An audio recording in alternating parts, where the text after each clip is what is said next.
Le ministre des Finances, du Budget et des Comptes publics dans les locaux de la Direction générale des douanes et droits indirects. Accueilli par le premier responsable de cette institution de mobilisation des ressources financières, Tahir Hamid Nguilin, est venu rencontrer le personnel, l'écouter et par la suite lui donner quelques directives pour l'accomplissement des missions assignées à cette direction, entre autres le recouvrement des droits et taxes, la protection des citoyens et intérêts économiques ainsi que la facilitation des échanges.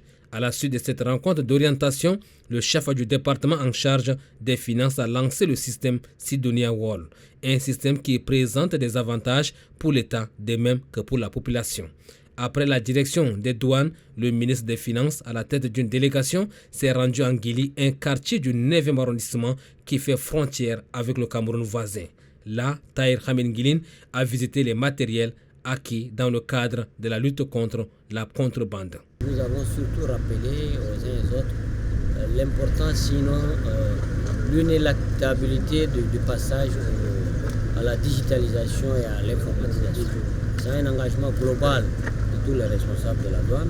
Nous avons convenu qu'il faut former de manière massive le personnel et les dirigeants de la direction de la douane pour qu'ils puissent suivre cette réforme majeure et qui aboutira à une capacité de technique et disons presque en temps réel d'évaluation de l'activité de la douane, mais aussi des performances des différents agents et responsables. Pour le directeur général des douanes et droits indirects, le système Sidonia Wall est un mécanisme mis en place pour sécuriser les recettes douanières. Par souci de transparence et de sécurité, nous avons demandé aux usagers de se rapprocher de la direction générale des douanes à travers une cellule qui a été mise en place.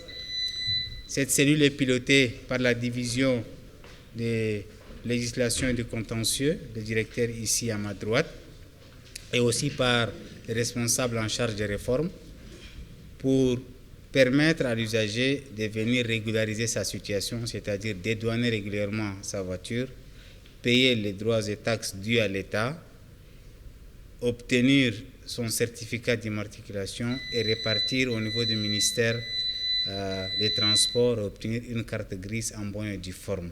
2 mois sont accordés aux détenteurs des engins non immatriculés de se conformer en règle, indique le directeur général des douanes et droits indirects. En cas de non-respect du délai, les contrevenants s'exposeront à des mesures drastiques.